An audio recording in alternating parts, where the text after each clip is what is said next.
Good evening. This is Defacto review for this week. I'm doing this review from Australia, the city of Perth, because we are here on the mission, and that topic, my second topic is about that. Tonight, we will share our thoughts on two issues. First, about the Mongolian National Trade and Industry Chamber. Congress was held. What to expect and what we want to see with the Chamber of Mongolia. Second topic is about iron ore and their players and their operation trend. That's I would say about the second topic. So let's talk about the first one. Mongolian Chamber of Commerce and Industry had its 21st Congress. And according to their rule, according to their charter, they are supposed to have a new board and a new president to be elected. There is 25 board members and one president, of course. And there were a lot of people who wanted to be elected. 99 persons applied for a membership on the board. 13 individuals applied for presidency. The previous president, or who is running up now, President Amartukshin, he has some political now career ambition, and he is not rerunning for the new election. So it is very hot debated meeting took place in Ulaanbaatar city, and this chamber has now some 5,800 members. It was only 3,000 at the previous Congress 4 years ago. But this one is still a very small amount compared with the total businesses in Mongolia. There is some 200,000 businesses are registered in Mongolia on the paper. Because we have not very clear legislation about bankruptcy, many companies, those who is not running businesses now, maybe already is not only just paper, but still in the registration there. So we regard some 60,000 companies are active in businesses in Mongolia, and out of them only less than 10% are member of this chamber. Why?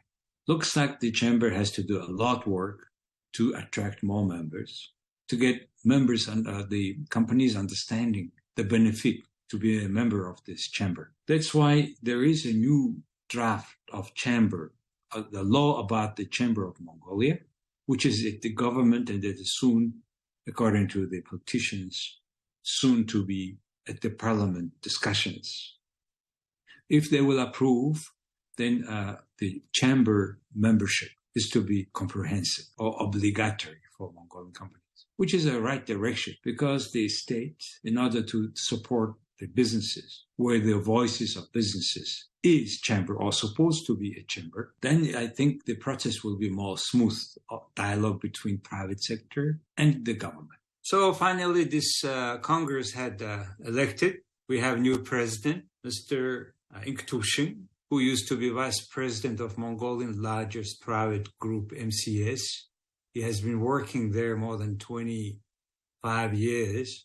And from last year, he is on his own independent consultant, but he is a very well-known entrepreneur in the country, and he was also a part of this Shark Tank, the TV program.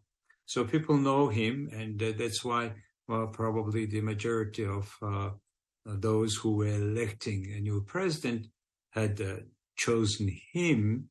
So with his new presidency, we do expect certain changes. What kind of changes we do expect? First of all, let me share with you some of my thoughts, because chamber has a particular important role in many countries, in particular in the Western Europe, because businesses all get together and they agree on how to run their trade businesses. From the mid-century, they have set these institutions, which is working very well for the interests of businesses in the Western Europe. And Mongolia had tried to do so, but during the centrally planned economy, it was not that easy job. But however, in 1960, they have created this Chamber of Commerce and Industry in Mongolia, which was kind of another channel or a channel for the former socialist countries to have any business connection with the Western world. So since 1990, things have changed. The Chamber of Commerce had started to play a seriously marketing role in the marketing of Mongolian products, and continue to do that connections with the whole world of the Mongolian businesses.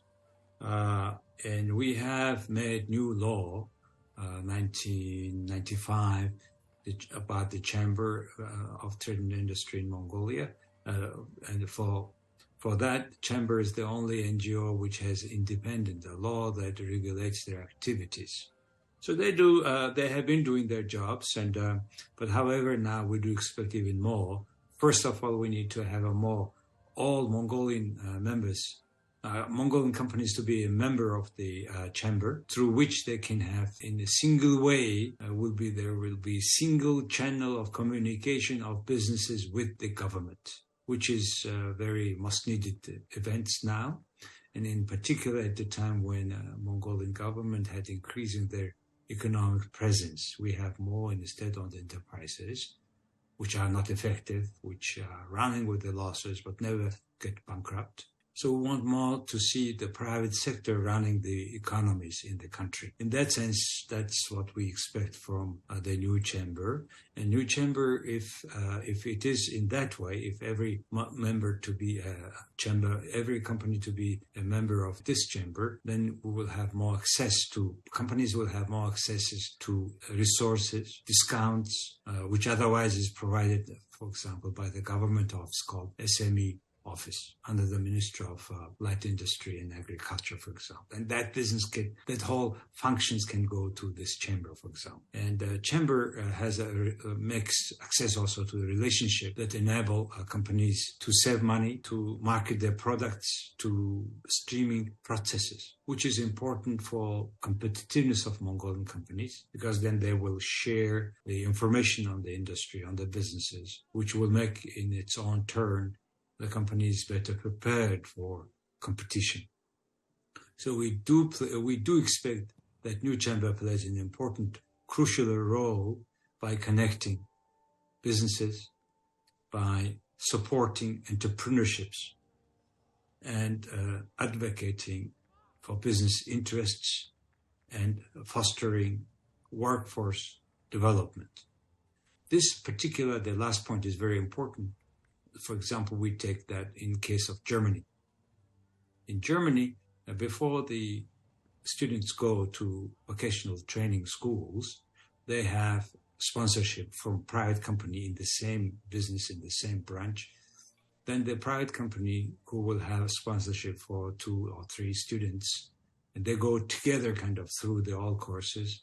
And during a week, the student work for that private company who is sponsoring, and they are working usually at the most latest modern equipments, unlike the schools. In the schools, they are also trained with the equipments, but not that latest version, but also theoretically prepared. So that's why in Germany, youth unemployment is only 7%. In Austria, which has the same school, but also 7-8%. But in Spain, which has not that school, the youth unemployment is very high, around 40 to 50%. So we see the idea, the talent, the adventure of having, for example, a chamber, at least in the development of human resources. The companies who are sponsoring students for their vocational training, they have certain discounts. At certain times they have a cheaper loan, for example. So that's what we do expect from the new Chamber of Commerce leadership, and hopefully they will do so, and we will see in 4 years at the next Congress of the Chamber. So the second topic I would like to share my thoughts today is about iron ore industry. And it's one of the main players, Rio Tinto. As we are here in the Western Australia, in Perth, upon their invitation, and we have visited their newest iron ore deposit called Kudai-Dari, which is one of 16 iron ore mines in the Western Australia owned by the Rio Tinto. Its competitor BHP owns also many iron ores because Western Australia is 25% of the world ore reserve. It has 44 billion tons, which with the current path of production can be used for another 55 or 6 years.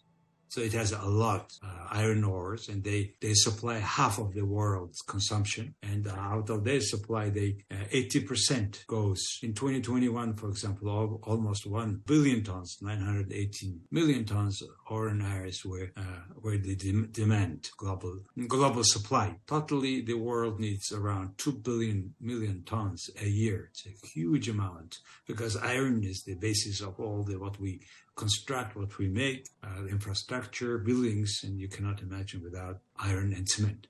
So the world demand for iron ore, Asia is 80% of the world. In this Asia, if you take this 80%, 60%, for example, Chinese demand, India 9%, Japan 5%, Korea 3%. Okay, and that was 1.8 million tons.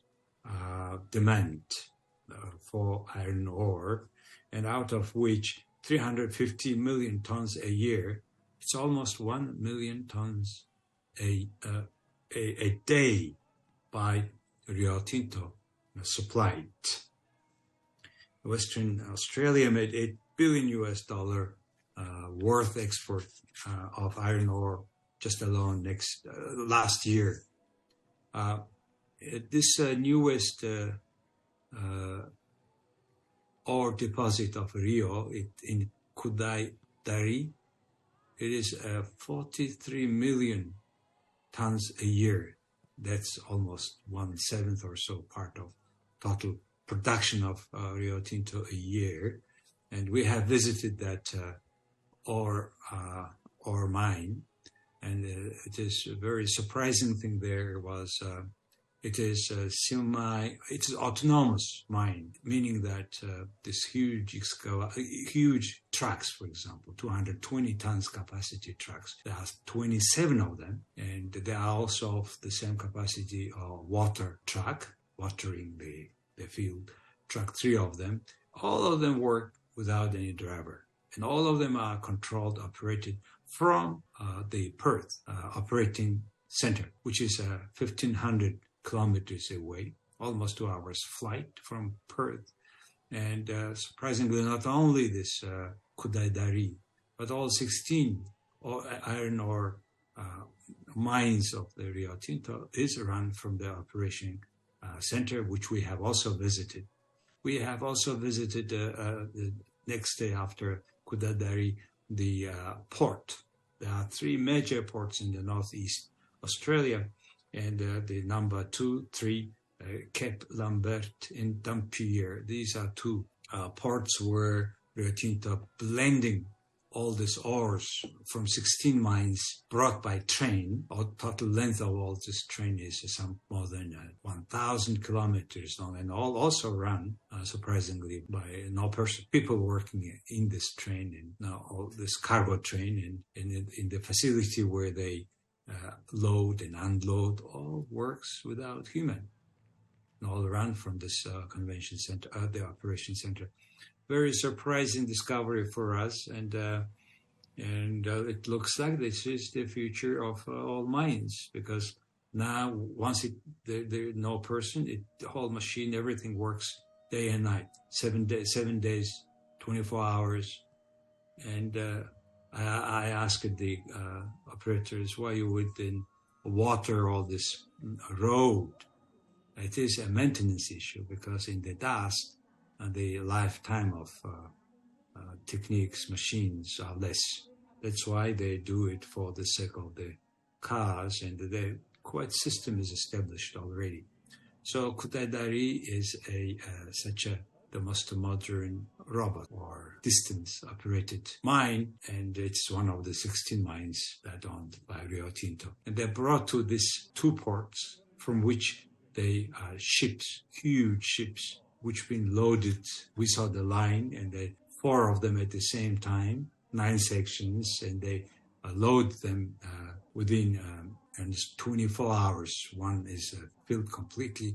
Then it takes 8 days for them to arrive, mostly because 80% almost goes to China. And they bring the particular grade or particular at the level of 64% iron ore. It depends also on the content of phosphorus, for example. There are 5 elements.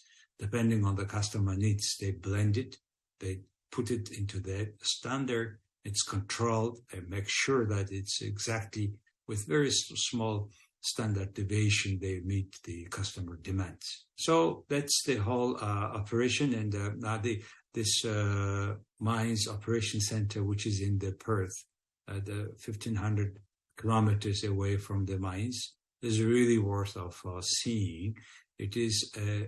It's a kind of a future, probably way of mining in remote areas. So far, it's in terms of the iron ore it's made, but down the road, it could be for any minerals.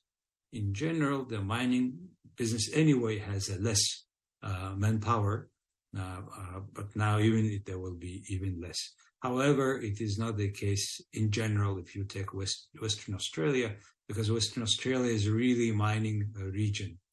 You will see tons of people, tons of planes full of workers on their own shift, flying there and back. And it's a very busy, dynamic area with 2.5 million people. Western Australia is almost the half of the economy of Australia, and a very impressive place to even to live and to work. That's I would think, and that's what my observations, and it is today about just iron ore, but it can be also copper that somehow indirectly one day may be reflected in the OT Oyu Tolgoi mine in Mongolia, but however, the logistics are different, of course, I understand. But the last point I would like to make is there's no iron ore smelter in Australia. 15 years ago, there was one, or a few, but because of economies of scale, because the other infrastructure needed for further processing of pellets or iron ore, they have closed the smelters, and now it is being processed into iron in China, in Japan, in Korea. So that's my observation on the second issue about the iron ore business, and it is a role by the Rio Tinto. So tonight I have shared my thoughts on 2 topics from Perth, Australia. First, about the Chamber of Commerce of Mongolia had and now have a new leadership, and what do we expect from them. Second, about the iron ore businesses and what is a reflection of that, the technology they use in the world, maybe in Mongolia down the road. Thank you very much for being with us. See you next time exactly at this time. Bye now.